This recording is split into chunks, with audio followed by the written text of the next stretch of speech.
Muito bom dia a todos. É um prazer saudá-los e sejam bem-vindos ao relatório trimestral do terceiro trimestre de 2025, aqui em Miami. Meu nome é Marcela Galves, presidente da Elite Markets Miami, e comigo está Camilo Galves, CEO da nossa empresa. E damos as boas-vindas a este novo relatório. Hoje vamos revisar em detalhes todos os dados precisos do que aconteceu desde o segundo trimestre até hoje. E já adianto que vários dos capítulos desta análise vão surpreender você tanto quanto a mim. Então prepare-se, fique confortável e vamos começar. No relatório anterior, se vocês se lembram, a mídia falava de um mercado em perigo, de quedas de preços e de inúmeras manchetes realmente alarmantes. Mencionamos então que era realmente uma pena que fossem lançadas manchetes de tal magnitude que desinformam e preocupam, sem uma pesquisa aprofundada e dados concretos antes de fazê-lo. Hoje trazemos novamente dados precisos e, curiosamente, os mesmos meios de comunicação que há um trimestre diziam que o mercado estava caindo e que havia motivos de preocupação em Miami, hoje falam de uma cidade que parece outra, novamente, aos olhos da mídia, de apenas 3 meses atrás. E agora, sim, é uma realidade que está florescendo e cada vez mais sólida. Será que em 3 meses a cidade deu um giro de 180 graus? Ou será que agora, sim, estão fazendo o dever de casa na pesquisa de uma maneira mais completa? Antes de mais nada, agradecendo como sempre ao Craig, ao Studnick e à ISG pela informação valiosíssima que hoje compartilhamos com vocês. Então, sem mais delongas, vamos começar com as nossas manchetes. No trimestre passado, a imprensa nacional, especialmente a de Nova York, mostrava-se muito crítica em relação ao mercado imobiliário de Miami. Mas hoje, esses mesmos veículos estão reconhecendo uma mudança completa na narrativa. Vamos à primeira manchete. O mercado imobiliário da Flórida mostra uma mudança importante com um salto nas vendas. Uma reviravolta completa diante das manchetes que saíam há apenas 3 meses, quando falavam de um excesso de estoque e possíveis quedas de preços. Segunda manchete, o sul da Flórida vê um forte aumento nas vendas de setembro, devido à queda nas taxas de juros.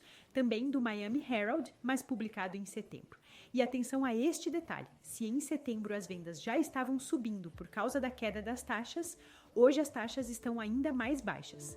E a terceira manchete, as vendas de condomínios aumentam, mas os números do mercado no sul da Flórida são sensatos. Publicado no South Florida Business Journal há apenas uma semana. Uma manchete que adoramos porque mostra um tom muito mais equilibrado, mais real e muito mais alinhado com os dados concretos do mercado. O que vemos é uma tendência clara. O discurso midiático passou do medo à estabilidade, da dúvida à evidência e das manchetes alarmistas às manchetes que reconhecem o mercado que se mantém sólido e em ascensão.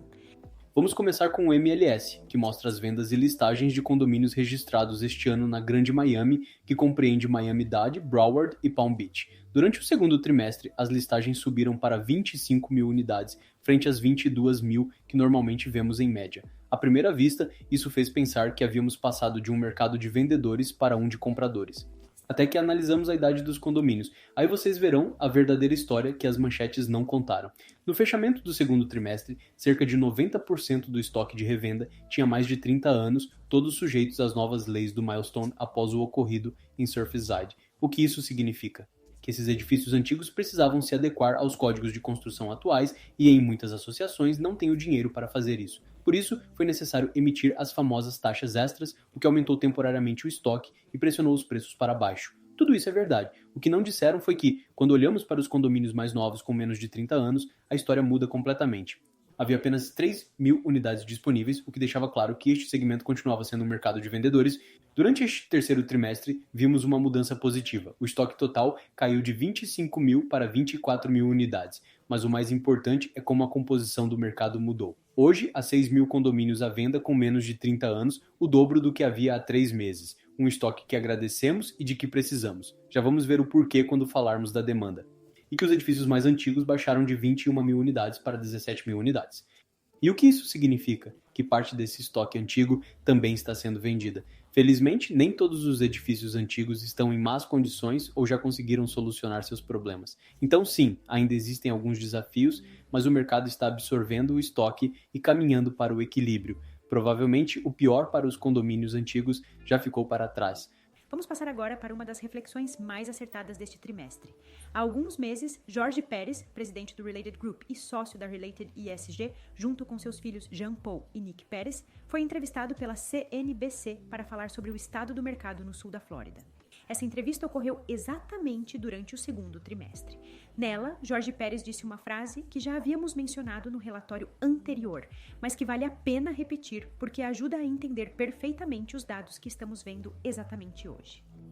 A Flórida, durante os 50 anos que estou neste negócio, diz ele, sempre foi uma montanha-russa. E o que sempre digo ao investidor e ao comprador é isto: quando a montanha-russa desce, a próxima subida sempre foi mais alta. E é exatamente isso que estamos começando a ver. Cada vez que o mercado corrige, o ciclo seguinte sobe muito mais do que o anterior. Então, a grande pergunta neste momento é: a montanha-russa está voltando a subir? A resposta, segundo os dados, é sim. Quando comparamos as transações totais de janeiro a setembro deste ano com as do mesmo período do ano passado, vemos que o número cresceu de 17.400 para 19 mil condomínios vendidos. E se olharmos trimestre a trimestre, a tendência é ainda mais clara. No primeiro trimestre foram registradas 5.900, no segundo 6.300 e no terceiro 6.700. Tudo aponta para uma única direção. A montanha-russa está definitivamente subindo.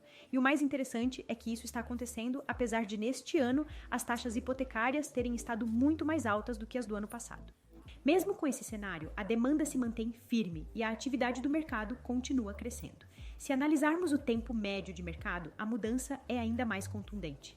No terceiro trimestre de 2023, os condomínios levavam, em média, 9 meses para serem vendidos. Há um ano, esse tempo era de 8 meses. Hoje, no fechamento do terceiro trimestre, a média é de 4 meses. Não importa o tipo de condomínio, o preço ou a localização. Em todos os casos, o tempo de venda caiu pela metade. Voltando à frase de Jorge Pérez, quando a montanha-russa sobe, nota-se a velocidade. E hoje estamos vendo exatamente isso. Mais movimento, mais fechamentos e menos tempo no mercado. Tudo indica que a montanha-russa do mercado imobiliário no sul da Flórida já está em plena subida. Vamos agora para mais um capítulo para celebrar as taxas hipotecárias. Se olharmos para o gráfico, vemos a evolução da taxa média fixa de 30 anos, segundo a Fannie Mae, a Freddie Mac e a Mortgage Bankers Association, de janeiro até o final de setembro deste ano, no segundo trimestre, a taxa média situava-se em 6,8% e hoje está em 6,18%. Essa queda, embora pareça pequena, representa uma diferença enorme na acessibilidade. E tudo indica que vai continuar caindo. Parece que o Papai Noel nos traz presentinhos, porque no final de dezembro poderemos ver taxas fixas abaixo de 6%. O que isso significa? Que milhares de pessoas estão voltando ao mercado. Muitos deles atualmente estão alugando e esperando que baixem mais um pouquinho. E se não agirem rápido, podem ver essa oportunidade passar para outra família. Toda vez que as taxas de juros caem, mais compradores entram no mercado, sempre. Então, voltando à frase de Jorge Pérez, quando a montanha-russa sobe, sente-se a velocidade. Hoje, vemos mais fechamentos, menos dias no mercado e uma demanda que claramente está acelerando. O que antes levava 8 meses para ser vendido, agora gira em 4 meses ou menos, em grande parte porque as taxas estão caindo, e se o presidente Trump conseguir implementar suas políticas, e parece que vai ser assim, tudo indica que as taxas hipotecárias estarão em torno de 5% no próximo ano. Vamos agora falar do meu capítulo favorito, a pré-construção, a pré-venda, onde o panorama também mostra dados muito interessantes. No fechamento do segundo trimestre, tínhamos 137 novos empreendimentos entre Miami, Miami Beach e Fort Lauderdale, incluindo até Pompano, mas sem contar ainda o condado de Palm Beach. Hoje, esse número aumentou para 142. No total, esses empreendimentos representam cerca de 30 mil unidades. Quando olhamos o mapa mais completo, a distribuição se divide em duas grandes categorias. Na cor azul, vemos 15 mil unidades distribuídas em 45 edifícios que correspondem a projetos de aluguel de curta estadia. E na cor vermelha, aparecem 14.668 unidades, divididas em 97 edifícios. Estes são os condomínios tradicionais com aluguéis geralmente de, no mínimo, 6 meses a 1 ano. Vamos dividir em duas seções: mercado de aluguel tradicional e mercado turístico, ambos importantíssimos para atender a demanda que a cidade requer. Na parte da população flutuante do mercado turístico, para citar alguns, lembro a vocês que temos o porto número 1 de cruzeiros, com 8,2 milhões de turistas por ano viajando nos cruzeiros. O Brightline, com 3 milhões de passageiros em sua rota Orlando-Miami.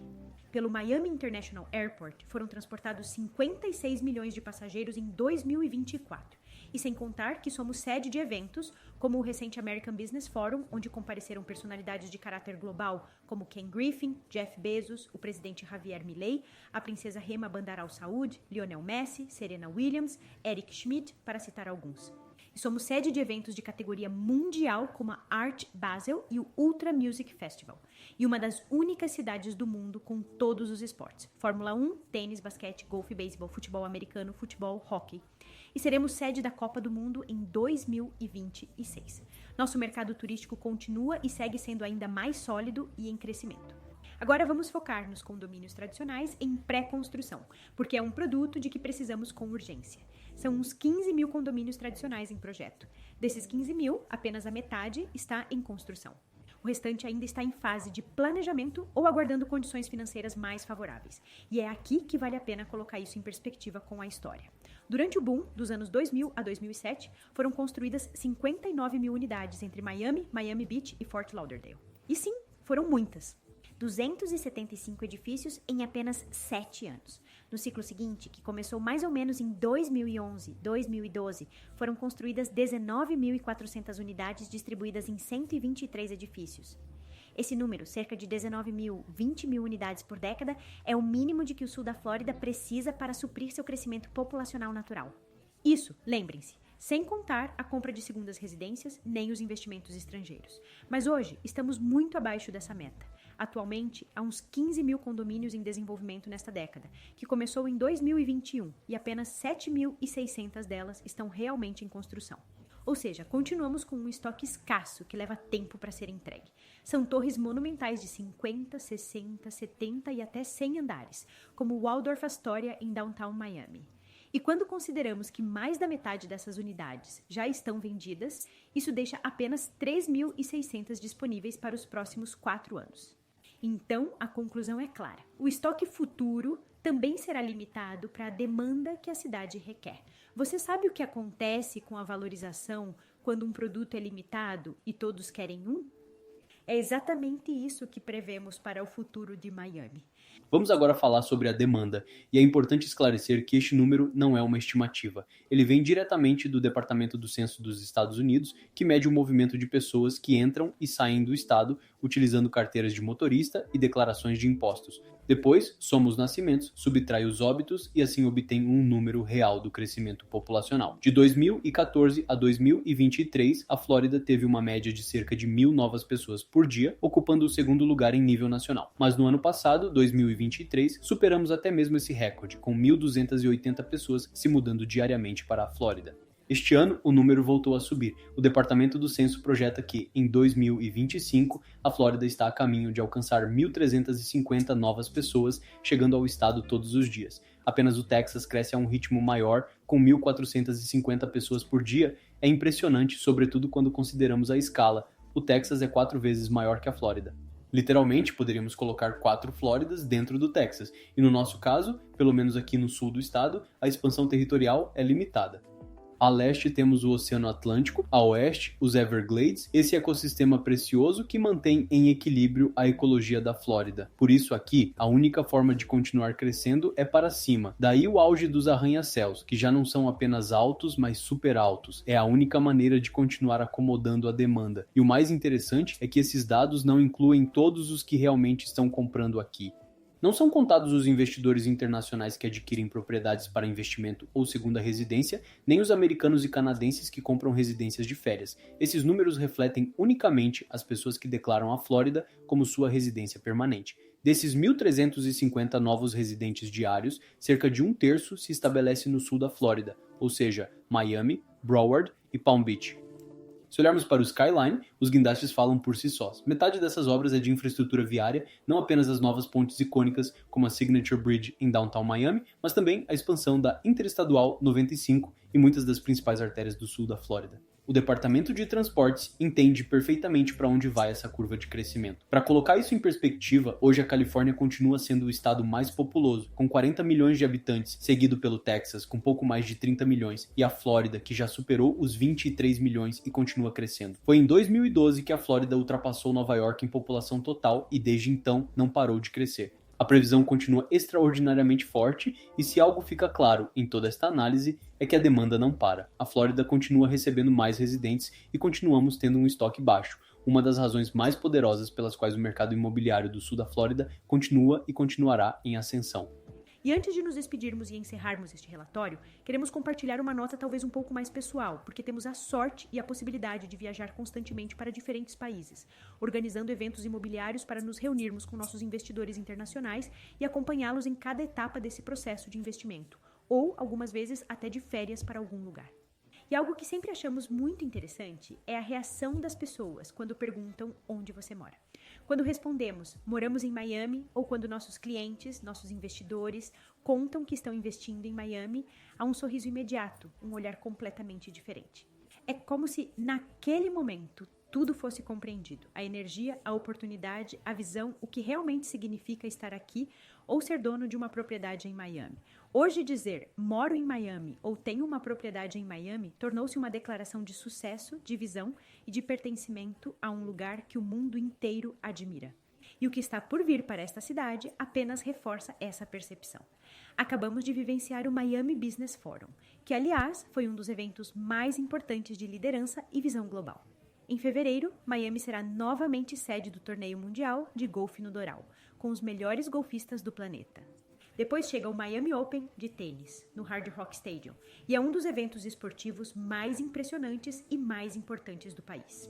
Depois, a Fórmula 1, e como todo ano, a Art Basel, que transforma a cidade no centro da arte, do design e da cultura contemporânea. Mas isso é apenas o começo. No próximo ano, Miami será uma das sedes da Copa do Mundo de Futebol, o evento esportivo mais visto do planeta. E pouco depois, receberá pela primeira vez a cúpula do G20, onde os líderes das 20 economias mais importantes do mundo se reunirão aqui em Miami, junto com o presidente Trump, para falar sobre o presente e o futuro global. Imagine o que isso significa: a atenção do mundo inteiro voltada para Miami. Câmeras, mídia, manchetes, investimento, turismo, movimento, uma exposição internacional sem precedentes. E quando você pensa em tudo isso, no impacto, no crescimento, no nível dos projetos que estão sendo construídos, você percebe que viver em Miami hoje ou ter uma propriedade aqui é estar no centro de uma transformação histórica. Miami já não compete com outras cidades dos Estados Unidos. Miami compete com as grandes capitais do mundo. Estamos vendo uma cidade com uma demanda sem precedentes, com edifícios espetaculares, cada um com arquitetura digna de prêmios e com uma força econômica que continua crescendo. Miami realmente passou para outro nível. Por isso, quando fecharmos o próximo trimestre e olharmos para este 2025 em perspectiva, estaremos convencidos de que 2026 marcará um novo ponto de partida, um dos anos imobiliários mais sólidos que a cidade já viveu. Até lá, desejamos a todos muito sucesso, boas festas, momentos de qualidade com as pessoas mais queridas e obrigado por nos acompanharem neste percurso pela evolução do mercado e por esta visão que compartilhamos do lugar que hoje inspira o mundo. Camilo, é verdade. Miami inspira o mundo. Então, nos vemos em novembro e dezembro aqui em Miami para que vocês conheçam em primeira mão as boas oportunidades que esta cidade está oferecendo e nos vemos em janeiro quando apresentarmos o relatório anual completo. Um abraço a todos e esperamos vê-los em breve.